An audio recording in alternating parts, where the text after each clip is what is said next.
نحمده ونصلی علی رسولہ الکریم۔ السلام علیکم ورحمۃ اللہ وبرکاتہ۔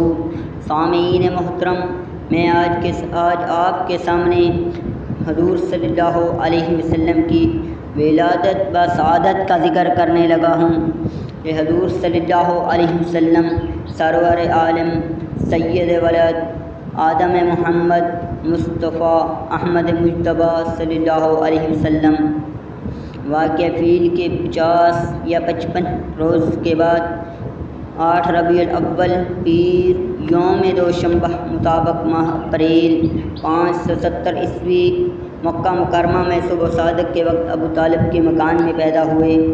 ولادت و سعادت کی تاریخ میں مشہور قول تو یہ ہے کہ حضور صلی اللہ علیہ وسلم 12 ربیع الاول کو پیدا ہوئے، لیکن جمہور محدثین اور مؤرخین کے نزدیک راجح قول یہ ہے کہ حضور صلی اللہ علیہ وسلم 8 ربیع الاول کو پیدا ہوئے۔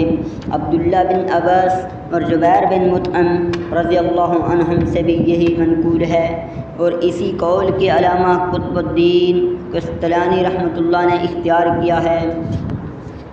حضرت عثمان بن ابی العاص رضی اللہ عنہ کی والدہ فاطمہ بنت عبداللہ فرماتی ہیں کہ میں حضرت صلی اللہ علیہ وسلم کی ولادت کے وقت آمنہ کے پاس موجود تھی، تو اس وقت یہ دیکھا کہ تمام گھر نور سے بھر گیا ہے، اور دیکھا کہ آسمان کے ستارے نیچے جھکے ہوئے ہیں، یہاں تک کہ مجھے کو یہ گمان ہوا کہ ستارے مجھ پر آ گریں گے۔ ارباز بن ساریہ سے مروی ہے کہ رسول اللہ صلی اللہ علیہ وسلم کی والدہ ماجدہ نے ولادت و سعادت کے وقت ایک نور دیکھا جس سے شام کے محل روشن ہو گئے۔ یہ روایت مسند احمد اور مستدرک حاکم میں مذکور ہے۔ ابن حبان فرماتے ہیں کہ روایت صحیح ہے، اور اسی کے ہم معنی میں مسند احمد میں ابو امامہ رضی اللہ عنہ سے بھی مروی ہے، اور ایک روایت میں ہے کہ بصرہ کے محل روشن ہو گئے۔ نقطہ کی بات یہ ہے کہ ستاروں کے زمین کی طرف جھک آنے میں اس طرف اشارہ تھا کہ اب ان قریب زمین سے کفر اور شرک کی ظلمت اور تاریکی دور ہوگی، اور انوار و ہدایات سے تمام زمین روشن اور منور ہوگی۔ کما قال اللہ تعالی قد جاءکم من اللہ نور و کتاب مبین یہدی بہ اللہ من اتبع رضوانہ سبل السلام ویخرجہم من الظلمات الی النور بإذنہ۔ تحقیق تمہارے پاس اللہ کی جانب سے ایک نور، ہدایت اور ایک روشن کتاب آئی ہے، جس کے ذریعے سے اللہ تعالیٰ ایسے شخصوں کو ہدایت فرماتا ہے جو رضائے حق کے طلبگار ہوں، اور اپنی توفیق سے ان کو ظلموں سے نکال کر نور کی طرف لے آتا ہے۔ کعب احبار رحمۃ اللہ سے منقول ہے کہ کتب سابق میں نبی کریم صلی اللہ علیہ وسلم کی یہ شان ذکر کی ہے: محمد اللہ کے رسول کی ولادت میں مکہ میں ہوگی، اور ہجرت مدینہ میں ہوگی، اور ان کی حکومت اور سلطنت شام میں ہوگی۔ یعنی مکہ سے لے کر شام تک تمام علاقات صلی اللہ علیہ وسلم ہی کی زندگی میں اسلام کے رنگ زیر نگین آ جائے گا۔ چنانچہ شام آپ ہی کی زندگی میں فتح ہوا۔ عجب نہیں اسی وجہ سے ولادت و سعادت کے وقت شام کے محل دکھلائے گئے ہوں، اور بصرہ جو ملک کے شام کا ایک شہر ہے تو خاص طور پر اس لیے دکھلایا گیا ہے کہ علاقہ شام میں سب سے پہلے بصرہ میں ہی نور نبوت اور نور ہدایت پہنچا ہے، اور ملک شام میں سب سے پہلے بصرہ ہی فتح ہوا۔ اور عجب نہیں کہ شام کے محل اس لیے بھی دکھلائے گئے ہوں کہ من جملہ 40 کے 30 ابدال کے جو 30 کے 30 قدم ابراہیمی پر ہیں، ان کا مرکز اور مستقر شام ہی ہے، اس لیے بھی نسبت دوسرے ممالک کے ملک کے شام خاص طور پر انوار و برکات کا معدن اور منبع ہے۔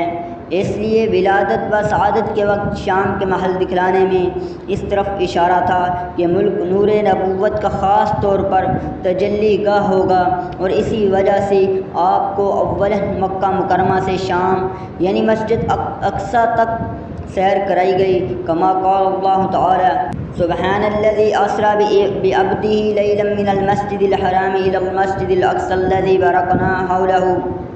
پاک ہے وہ ذات جس نے اپنے بندہ کو مسجد حرام سے مسجد اقصی تک سیر کرائی کہ جس کے گرد ہم نے برکتیں بچھا دی ہیں، جس سے صاف ظاہر ہے کہ ملک شام میں جو مسجد اقصی کے ارد گرد واقع ہے، اللہ تعالیٰ نے اپنی خاص برکتوں کو وہاں بچھا دیا ہے۔ اور حضرت ابراہیم علیہ السلام نے جب عراق سے ہجرت فرمائی تو شام ہی کی طرف فرمائی، اور قیامت کے قریب حضرت عیسیٰ بن مریم علیہ السلام کا آسمان سے نزول بھی شام ہی میں جامع دمشق کے منارہ شرقیہ پر ہوگا۔ اور نبی اکرم صلی اللہ علیہ وسلم نے بھی قیامت کے قریب شام ہی کی ہجرت کی ترغیب دی ہے۔ یعقوب بن سفیان بن باسناد حسن حضرت عائشہ رضی اللہ عنہ سے راوی ہیں کہ ایک یہودی مکہ میں بغرض تجارت رہتا تھا۔ جب شب میں آپ پیدا ہوئے تو مجلس میں قریش سے یہ دریافت کیا کہ اس شب میں کوئی لڑکا پیدا ہوا ہے۔ قریش نے کہا ہم کو معلوم نہیں۔ یہودی نے کہا کہ اچھا ذرا تحقیق تو کر کے آؤ، آج کی شب میں اس امت کا نبی پیدا ہوا ہے، اس کے دونوں شانوں کے درمیان ایک علامت ہے یعنی مہر نبوت، وہ 2 رات تک دودھ نہ پیے گا، اس لیے کہ ایک جنی نے اس کے منہ پر انگلی رکھ دی ہے۔ لوگ فوراً اس مجلس سے اٹھے اور اس کی تحقیق کی۔ معلوم ہوا کہ عبداللہ بن عبد المطلب کے لڑکا پیدا ہوا ہے۔ یہودی نے کہا کہ مجھے کو بھی چل کر دکھلاؤ۔ یہودی نے جب دونوں شانوں کے درمیان کی علامت مہر نبوت کو دیکھا تو بے ہوش ہو کر گر پڑا۔ جب ہوش آیا تو یہ کہا کہ نبوت بنی اسرائیل سے چلی گئی۔ اے قریش والو، یہ مولود تم پر ایک ایسا حملہ کرے گا کہ جس کی خبر مشرق سے لے کر مغرب تک پھیل جائے گی۔ حافظ اسقلانی فرماتے ہیں اس روایت کی سند حسن ہے، اور اس واقعہ کے نظائر اور شواہد بہت ہیں جن کی شرح اور تفصیل طویل ہے۔ ایوان کسریٰ کے 14 کنگروں کا گرنا اور نہر سواخ کا خشک ہو جانا، اسی شب میں یہ واقعہ بھی پیش آیا۔ ایوان کسریٰ میں زلزلہ آیا جس سے محل کے 14 کنگرے گر گئے، اور فارس کا آتش کدہ جو 1000 سال سے مسلسل روشن تھا وہ بجھ گیا، اور دریائے ساوا خشک ہو گیا۔ جب صبح ہوئی تو کسریٰ نہایت پریشان تھا۔ شاہانہ وقار اس کے اظہار سے مانع ہو رہا تھا۔ وزراء اور ارکان دولت کو جمع کر کے دربار منعقد کیا۔ اثناء دربار میں یہ خبر پہنچی کہ فارس کا آتش کدہ بجھ گیا ہے۔ کسریٰ کی پریشانی میں اور اضافہ ہو گیا۔ ادھر سے موبزان نے کھڑے ہو کر کہا کہ اس رات میں نے یہ خواب دیکھا ہے کہ سخت اونٹ عربی گھوڑوں کے کھینچ لے جا رہے ہیں اور دریائے دجلہ سے پار ہو کر تمام ممالک میں پھیل گئے۔ کسریٰ نے موبزان سے پوچھا کہ اس خواب کی کیا تعبیر ہے؟ موبزان نے کہا کہ شاید عرب کی طرف سے کوئی عظیم الشان حادثہ پیش آئے گا۔ کسریٰ نے توثیق اور اطمینان کی غرض سے نعمان بن منذر کے نام ایک فرمان جاری کیا کہ کسی بڑے عالم کو میرے پاس بھیجو جو میرے سوالات کا جواب دے سکے۔ نعمان بن منذر نے ایک جہان دیدہ عالم عبد المسیح غسانی کو روانہ کر دیا۔ عبد المسیح جب حاضر دربار ہوا تو بادشاہ نے کہا میں جس چیز کو تم سے پوچھنا چاہتا ہوں کیا تم کو اس کا علم ہے؟ عبد المسیح نے کہا آپ بیان فرمائیں، اگر مجھ کو علم ہوگا تو میں بتلا دوں گا، ورنہ کسی جاننے والے کی طرف رہنمائی کروں گا۔ بادشاہ نے اس تمام بادشاہ نے تمام واقعہ بیان کیا۔ عبد المسیح نے کہا غالباً اس کی تحقیق میرے ماموں سطیح سے ہو سکے گی جو آج کل شام میں رہتے ہیں۔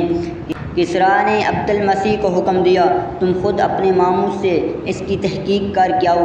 عبد المسیح اپنے ماموں سطیح کے پاس پہنچا تو سطیح اس وقت نزاع کی حالت میں تھا مگر ہوش ابھی باقی تھے۔ عبد المسیح نے جا کر سلام کیا اور کچھ اشعار پڑھے۔ سطیح نے جب عبد المسیح کو اشعار پڑھتے سنا تو عبد المسیح کی طرف متوجہ ہوا اور یہ کہا کہ عبد المسیح تیز اونٹ پر سوار ہو کر سطیح کے پاس پہنچا ہے جب کہ وہ مرنے کے قریب ہے۔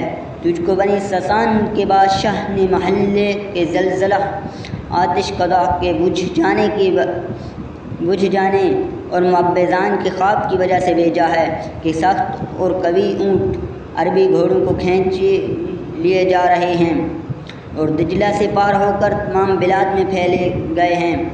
اے عبد المسیح خوب سن لے، جب کلام الہی کی تلاوت کثرت سے ہونے لگے، صاحب عصا ظاہر اور وادی سما رواں ہو جائے، دریائے ساوا خشک ہو جائے اور فارس کی آگ بجھ جائے تو سطیح کے لیے شام نہ رہے گا۔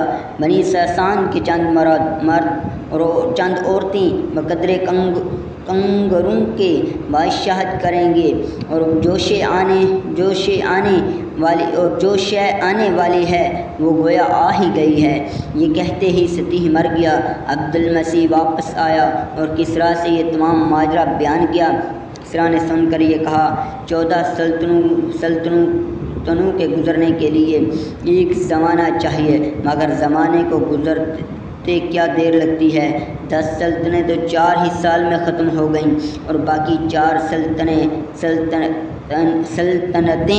حضرت عثمان غنی رضی اللہ عنہ کے زمانہ خلافت تک ختم ہو جائیں۔